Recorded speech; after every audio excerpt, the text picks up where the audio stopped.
കേന്ദ്ര സർക്കാരിന് ഒരു മാറ്റവുമില്ല എന്ന് തന്നെയാണ് ഇന്ന് അവതരിപ്പിച്ച ബജറ്റ് വ്യക്തമാക്കുന്നത്. നമ്മുടെ രാജ്യത്തുള്ള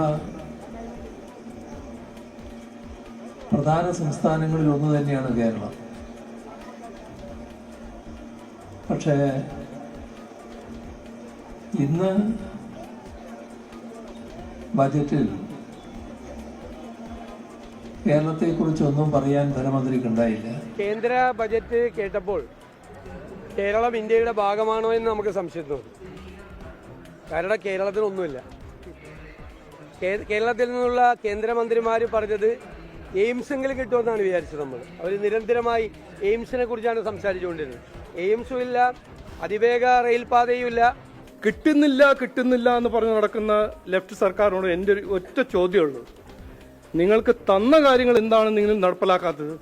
ബഹുമാനപ്പെട്ട മുഖ്യമന്ത്രി ഞാൻ ചെയ്യാൻ തയ്യാറാണെന്ന് പറഞ്ഞാൽ പോരാലോ, അതിന് കാശ് വേണ്ടേ, ഇൻവെസ്റ്റ്മെന്റ് റിസോഴ്സസ് വേണ്ടേ? ഇത് ആകാശത്ത് നിന്ന് കൊണ്ടുവരാൻ പോകണോ?